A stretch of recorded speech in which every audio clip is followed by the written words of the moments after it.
Okay, let us discuss section number 364, kidnapping or abducting or in order to murder. मतलब आप क्यों कर रहे हो किडनैपिंग। हमने किडनैपिंग देख लिया, मतलब किडनैपिंग का डेफिनेशन देखा कि दो टाइप्स होते हैं, kidnapping from India and kidnapping from lawful guardianship. दो टाइप्स देख लिए। उसके बाद हमने एब्डक्शन को देखा। ओके, अभी आप किडनैपिंग या एब्डक्शन किसी को क्यों कर रहे हो, क्योंकि आपका इंटेंशन उसका खून करना है, मर्डर करना है। Whoever kidnaps or abducts any person in order that such person may be murdered or may be so disposed of as to be put in danger of being murdered, life imprisonment or a rigorous imprisonment up to 10 years and shall also be liable to fine. देखिए punishments के भी types होते हैं, simple imprisonment, rigorous imprisonment.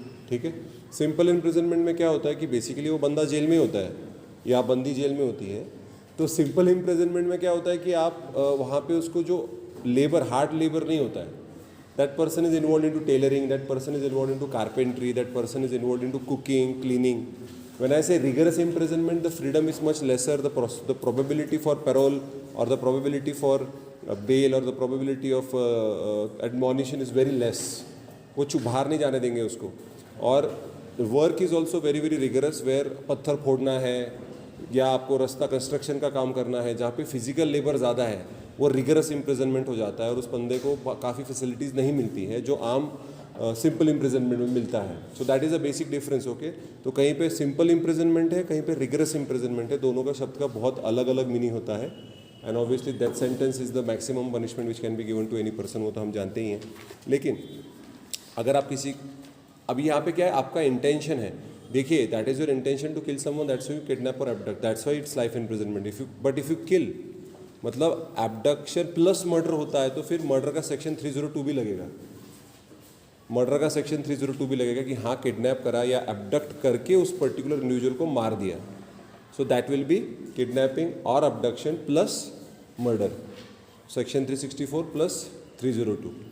ठीक है, so in that particular situation that person will be, can also be given death penalty अगर murder होता है तो।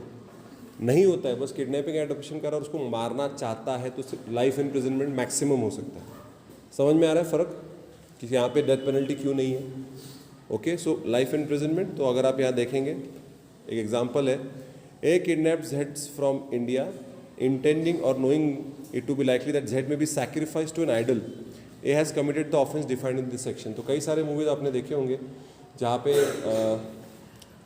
बच्चों को किडनैप किया जाता है या किसी इंसान को किडनैप करके बाहर देश में जाके सैक्रिफाइस किया जाता है, बलि चढ़ाया जाता है। Recently there was an, I shared the news of, अपने ग्रुप पे मैंने शेयर किया था, जहाँ पे दो लोगों ने दो औरतों को सैक्रिफाइस कर दिया, छोटे छोटे टुकड़े कर दिए। कैनिबल्स भी है वो, कि भाई इंसान का मांस खाओगे तो आप इमॉर्टल बन जाओगे, मतलब आप हेवन में जाओगे और यू विल नेवर डाई। अगर आपने, वो एक मूवी था अक्षय कुमार आशुतोष राणा का, I forgot the name of that movie, संघर्ष, प्रीति जिंटा। उसमें भी वो बच्चों की बलि चढ़ाता होता है कि भाई मैं 5 बच्चों की बलि चढ़ा दूंगा तो मैं इंसान नहीं हूँ करके चिल्लाता है वो, ज़बरदस्त एक्टिंग की उसमें। तो उस मूवी में भी यही है, ऐसे काफ़ी सारे लोग हैं जो सुपरस्टिशियस हैं, जो बच्चे की बलि चढ़ा देते हैं। आज भी रूरल एरियाज़ में ये किया जाता है कि अगर आप आपका पहला बच्चा सेक्रीफाइस कर दोगे तो या तो आपको पैसे आएंगे या आपके प्रॉब्लम सॉर्ट हो जाएंगे, तो बच्चों को मार देते हैं, बलि चढ़ा देते हैं। सो ये चल रहा है। तो अगर आप इस इंटेंशन से, एक एग्जांपल दे रहा हूँ मैं कि किडनैपिंग क्यों कर रहे हो आप किसी इंसान की, ताकि उसको मार दो। कुछ भी रीज़न हो सकता है, सैक्रिफाइस, बलि, या जो इन जनरल आपको उसकी प्रॉपर्टी चाहिए, कुछ भी हो सकता है, पर आप उसका खून करना चाहते हो। उसके बाद section 364A, kidnapping for ransom. अभी ये एक सबसे कॉमन है, पैसे के लिए आपने किसी को किडनैप कर लिया, राइट। सबसे ज़्यादा मूवीज़ में आपको ये दिखेगा, रैंसम के लिए कुछ ना कुछ तो पैसा आप निकलवाना चाहते हो। सो whoever kidnaps or abducts any person or keeps a person in detention after such kidnapping or abduction threaten to cause death or hurt to such person। मतलब वो थ्रेट करते हैं फ़ोन पे, अगर आप पुलिस वालों को बता दोगे तो हम आपके बच्चों के छोटे छोटे टुकड़े करके कुत्तों को खिला देंगे। पर हेरा फेरी में कुत्तों के छोटे छोटे टुकड़े करके हम उसको खिला देंगे। ठीक है, वो कॉमेडी है। तो थ्रेटन टू कॉज डेथ और हर्ट टू सच पर्सन और by his conduct give rise to a reasonable apprehension that such person may be put to death और hurt or causes hurt or death to such person in order to compel the government or any foreign state or international intergovernmental organization or any other person to do or abstain from doing any act or to pay a ransom shall be punishable with death, life imprisonment plus fine. यहाँ पे आप देख सकते हो कि आपने Somalian pirates के बारे में सुना है इंडियन ओशन में. इंडियन ओशन में सोमालिया एक देश है, ओमान, येमेन, ये सारे देश हैं. वहाँ की गवर्नमेंट्स बहुत वीक है, हमारी तरह सरकार नहीं है, हमारी तरह स्ट्रॉन्ग उनके पास मिलिट्री नहीं है, इन्फोर्समेंट एजेंसीज नहीं है. एंड ऐसा भी मैंने पढ़ा है पेपर में कि ये सोमालियन गवर्नमेंट बहुत सारा पैसा भी इन पायरेट से लेती है, उनको वहाँ पे रहने के लिए जगह देती है क्योंकि इनके पास कोई सोर्स ऑफ इनकम नहीं है. तो वो बोलते हैं आप लूटो, जो भी पैसा आएगा 20% हमारा, 30% हमारा, वॉट एवर. तो ये भी मैंने पढ़ा है पेपर में, बट इट्स ऑल स्पेकुलेशन. तो वहाँ का गवर्नमेंट बहुत वीक है, तो वहाँ पे उनको पायरेट्स को रेगुलेट करना नहीं आता है. इसलिए जो देश हैं इंक्लूडिंग वेस्ट एशिया, इंडिया के सारे देशों ने एक साथ आके मैरीटाइम कॉपरेशन करा हुआ है. मैरीटाइम कॉपरेशन में हमने ये बोला है कि पायरेट्स आएंगे तो हम साथ एकजुट होके उन पायरेट्स के खिलाफ हम इन्फोर्स करेंगे, उनको पकड़ेंगे. तो क्या करते हैं ये लोग, ये पकड़ते हैं शिप, कार्गो, कोई भी शिप हो सकती है, सब कुछ पकड़ के वो सारे, अब आप कौन सी नेशनैलिटी की हो तो उस सरकार को फ़ोन करेंगे और बोलेंगे कि एक इंसान का इतना पैसा लगेगा, वरना हम मार देंगे. और गुड्स भी होंगे, कुछ माल होगा, कार्गो की गाड़ी होगी तो माल होगा, शिप होगी तो उस अगर सामान चाहिए तो उसको इतने पैसे लगेंगे. तो हर सरकार हमेशा इंडियन गवर्नमेंट इंक्लूडिंग कि भाई हम पैसे देके अपने लोगों को छुड़वा लेते थे. लेकिन this became a menace, they became more and more powerful and they started earning more and more money. But अभी काफ़ी कंट्रोल में आ गया है. तो रैंसम आप सिर्फ, हम नॉर्मली मूवीज़ में देखते कि आप लड़की के पिता को या माँ को या हस्बैंड को या वाइफ को फ़ोन करके बोलते हो कि पैसे दे दो. ऐसा नहीं, सरकार से भी आप पैसे मांग सकते हो, वो भी किडनैपिंग ही होती है, एब्डक्शन ही होता है. ठीक है. सोमालियन पायरेट्स में you can ask from your own government, आपकी खुद की सरकार या फॉरेन की सरकार या कोई इंटर गवर्नमेंटल ऑर्गेनाइजेशन. अभी आप बोलोगे sir what is inter governmental organisation? For example SAARC, south Asian association of for regional cooperation. उसके अलावा वी हैव नाटो है, we have world bank, not world bank, we have WTO, we have united nations. ये सारे inter governmental international organisations है, correct. तो वहाँ पे अगर आप देखोगे this people will be called upon और उनको बोला जाएगा कि आपने अपने लोगों को छुड़वाना है तो पैसे दे दो. एंड फाइनली आम आदमी, हमारे जैसा, आपकी जैसा, कि भाई आपकी बेटी, आपका बेटा, आपकी बीवी, आपका हस्बैंड, अच्छा बीवी को किडनैप किया कि रख ले भाई, तो अब वो रैंसम डिमांड कर रहे हैं, they are asking for certain kind of money. तो उसके लिए, उस पर्टिकुलर सिचुएशन के लिए उस पर्सन को डेथ पेनल्टी भी हो सकती है, डेथ पेनल्टी भी हो सकती है या लाइफ इम्प्रिजनमेंट. सो मिनिमम क्या है? लाइफ इम्प्रिजनमेंट है. This is a very very serious offence. Okay, life imprisonment हो सकती है, डेथ पेनल्टी प्लस फाइन लगेगी. ठीक है. उसके बाद किडनैपिंग और abducting with intent secretly and wrongfully to confine a person. तो आप किसी पर्टिकुलर इंडिविजुअल को सीक्रेटली कन्फाइन करना है, तो मैंने आपको पहले भी बोला था कि you are not letting anybody know कि आपने उस इंसान को कहाँ पे छुपा के रखा है. It can be for any reason कि भाई ये जो पर्टिकुलर पर्सन है ये प्राइम विटनेस है किसी केस का, किसी पर्टिकुलर केस का ये प्राइम विटनेस है. अगर ये कोर्ट में हाजिर हो गया, this particular person comes into the court and gives the witness, the probability of losing the case और me getting death penalty is very high. So what will I do? I will manage in such a way that this person never reaches the court. This person will be kidnapped, abducted and kept in a confinement, secret confinement where nobody will come to know where this person is. लड़कियों को भी उठा के लेके जाते हैं for prostitution, for human trafficking. बच्चों को सीक्रेटली कन्फाइन किया जाता है फॉर बेगिंग, स्लेवरी. तो where are so many other intention आपका कुछ भी हो सकता है. तो उसको आप कन्फाइन अगर ऐसा करते हो, then that particular person will be punish for up to 7 years and fine. और नहीं है, फाइन दे के नहीं छूट सकते, एंड फाइन है. तो 7 साल की उसकी सज़ा है. उसके बाद इंटरेस्टिंग सेक्शन, किडनैपिंग, एब्डक्टिंग और inducing woman to compel her marriage. या आप किसी लड़की को किडनैप करते हो या एब्डक्ट करते हो ताकि उससे आप ज़बरदस्ती शादी कर सको. सो इस पर काफ़ी मूवीज़ भी बन गई हैं. तो ये सेक्शन अप्लाई होगा उन मूवीज़ के हीरोज़ के ऊपर, लेकिन बाद में हीरोइन मान लेती है, वो बात अलग है, वो पिक्चर है. तो whoever kidnaps or abducts any woman, अभी देखो this is very very specific. whoever में मतलब that person can be a man और that person can be a woman also. कि कोई औरत एक औरत को किडनैप कर रही है, तो whoever बोला गया, अ मैन बोला है क्या? बच गए. तो एक औरत भी औरत को किडनैप कर सकती है कि तुझे मेरे भाई के साथ या तुझे मेरे दोस्त के साथ या तुझे वॉट मेरे किसी जान पहचान कजिन के साथ शादी करनी पड़ेगी. ओके. सो whoever, इट्स नहीं तो उधर हम देख रहे थे स्टॉकिंग, वोयरिज्म, उसमें a man doing stalking, woman doing stalking. is not a crime. So it's a privilege. So whoever kidnaps or abducts any woman with intent that she may be compelled, okay, to marry any person against her will, उसके इच्छा के खिलाफ. Actually ऐसे movies भी बनी थी UP Bihar में. IAS IPS अगर कोई बन जाता है ना तो उसको एबडक्ट करके उसकी शादी करवा देते हैं. ऐसा मूवी में एक आया था, आई डोंट रिकॉल, बट ऐसा मैंने पेपर में भी को केसेस हैं. हाँ, बिहार यूपी में IAS IPS बन गया तो उसको लड़का हो या लड़की हो उसको उठा के लेके जाते हैं और उससे शादी करवा देते हैं. मैंने बोला सही है भाई, मैं नहीं बन पाया. हाँ, दिस इज वुमेन. तो वुमेन IAS IPS नहीं बन सकती. No, this is not that. Then the section will be kidnapping, normal kidnapping. But मैं अगर IAS लड़की है तो ये सेक्शन अप्लाई होगा ना 100%. सो उसको उसके इच्छा के खिलाफ शादी करवा रहे हैं, और in order that she may be forced और सिड्यूस्ड टू इलिसिट इंटरकोर्स, मतलब शादी या forceful intercourse, shall be punished with imprisonment up to 10 years. Okay, यहाँ पे इम्प्रिजनमेंट सिंपल है, रिगरस इम्प्रिजनमेंट नहीं है. This is only imprisonment, rigorous imprisonment नहीं है. Up to 10 years and also shall be liable to fine. लेकिन इसके साथ अगर कोई क्रिमिनल इंटिमिडेशन करता है, क्रिमिनल इंटिमिडेशन का जो सेक्शन है वो सेक्शन 506 है, 506 ऑफ IPC, जिसमें क्रिमिनल इंटिमिडेशन के बारे में बात किया गया है. मतलब आप किसी को डरा धमका रहे हो. और अब्यूज़ ऑफ अथॉरिटी, मतलब आप पब्लिक सर्वेंट हो, आपके पास पावर है, आपके पास अधिकार है, आप अपने अधिकारों का मिसयूज़ कर रहे हो, अब्यूज़ कर रहे हो.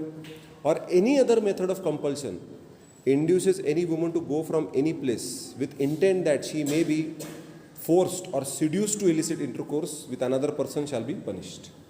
तो इसके अंदर क्रिमिनल इंटिमिडेशन भी इंक्लूड किया जाएगा. इसके अंदर कोई पुलिस ऑफिशियल या पब्लिक सर्वेंट अपनी अथॉरिटी का मिसयूज़ किया कर रहा है वो भी हो जाएगा, या कोई भी अदर मेथड कि फॉर एग्जांपल अगर तुम मुझसे शादी नहीं करेगी तो मैं तेरे फादर को सब बता दूंगा, तेरे बारे में सारे राज बता दूंगा, या तेरे भाई को बता दूंगा, तेरे को बदनाम कर दूंगा, डिफेम कर दूंगा समाज में. तो कई बार इन टैक्टिक्स का इस्तेमाल करके लड़की को ज़बरदस्ती शादी करने को फोर्स करते हैं. ठीक है. So these are different ways through which, ये सारे वेज इसके अंदर आ जाएंगे सब, बाय एनी अदर मेथड. मतलब किसी को कि तूने मुझसे शादी नहीं की तो मैं तेरे बाप को मार दूंगा. ओके, तूने मुझसे शादी नहीं करी तो मैं तुझे बर्बाद कर दूंगा, तूने मुझे शादी नहीं करी तो मैं तुझे बदनाम कर दूंगा. ये सारी चीज़ें अलग अलग मेथड्स का मैं एग्जाम्पल दे रहा हूँ.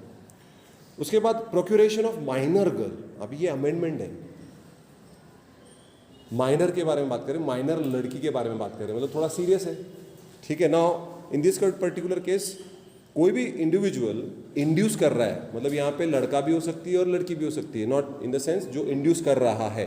Whoever induces a minor girl who is under the age of 18 years to go from one place to another place or to do any act with intent that such girl may be forced or seduced to illicit intercourse with another person, उसको 10 साल की सज़ा plus fine हो सकती है. तो normally जो prostitution में लड़कियों को फोर्स किया जाता है, ह्यूमन ट्रैफिकिंग में लड़कियों को फोर्स किया जाता है, जिसमें माइनर लड़कियां भी आती हैं, तो उसमें ये सेक्शन अप्लाई होता है कि you are forcing her to have a illicit intercourse with और intercourse, sexual intercourse with another person without her consent. तो उसको मारा पीटा जा रहा है. आपने कई सारे मूवीज देखे होंगे जिसमें औरतें के ऊपर वो लड़कियां तैयार नहीं होती, whenever they are sold off in the red market, right. वो गंगूबाई में देखा होगा आपने कि मारा जा रहा है, पीटा जा रहा है, फोड़ा जा रहा है उसको. तो वो गिव अप कर देती है and then obviously she is raped multiple times where she loses interest in that. और बस शी वॉन्ट्स टू, अभी चलो कुछ फ़र्क नहीं पड़ता, अभी वैसे भी मेरी ज़िंदगी बर्बाद हो गई है. And again she can't go back to her own family. वो भी दोनों है, कोई एक्सेप्ट नहीं करता है.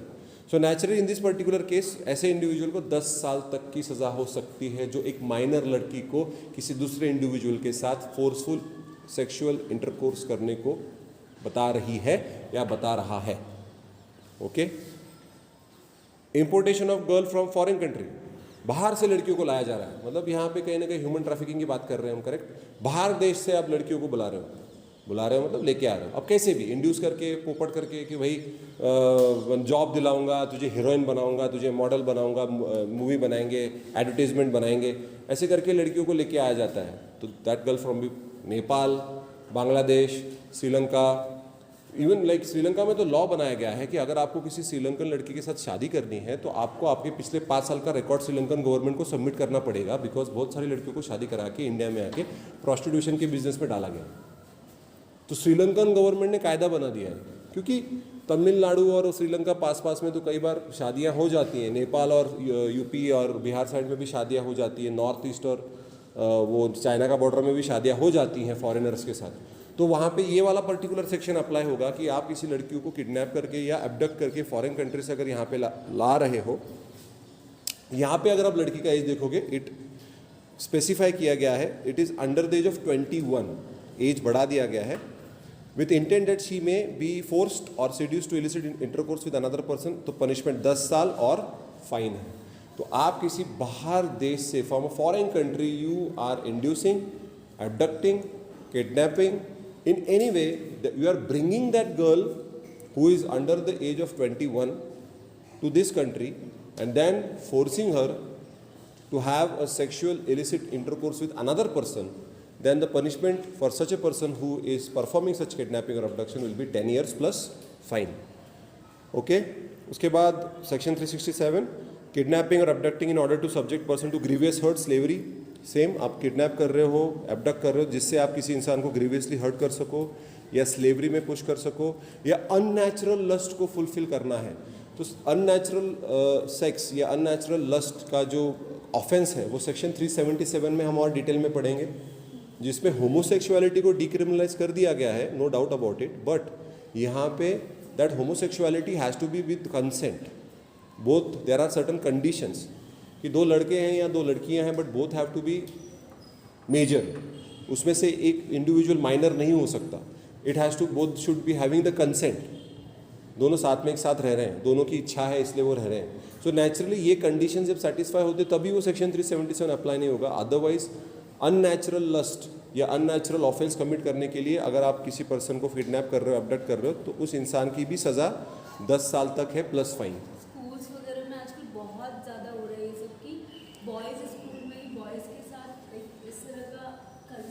या अभी एक केस हुआ था, 12-13 साल के बच्चे थे, हाँ, कि 12-13 साल के बच्चे थे, कजिन था उसमें से एक, वो उसको लेके गए, मजाक मस्ती करते करते थे, 4 guys raped him and put a rod inside behind him। तो बच्चा ही था 12-13 साल का अभी, और वो करने वाले भी 12-13 साल के ही बच्चे थे।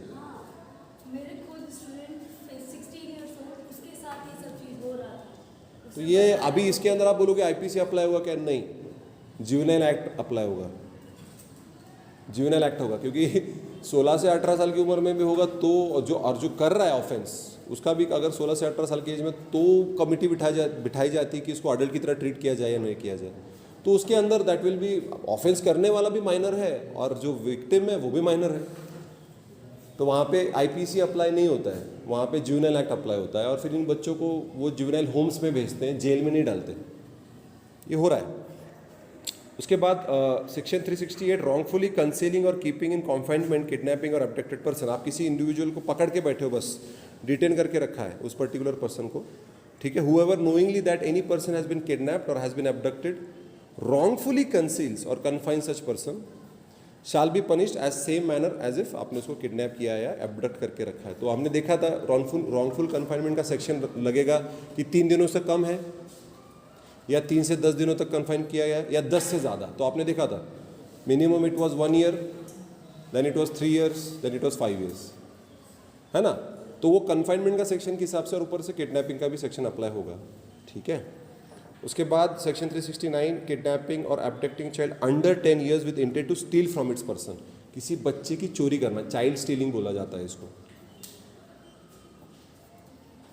चाइल्ड स्टीलिंग बोला जाता है। अगर आप किसी बच्चे को चुराते हो, okay, if you take dishonestly a child from a particular person, then the punishment will be 7 years plus fine, ठीक है। Will continue next time with the new section 370 which talks about human trafficking, okay।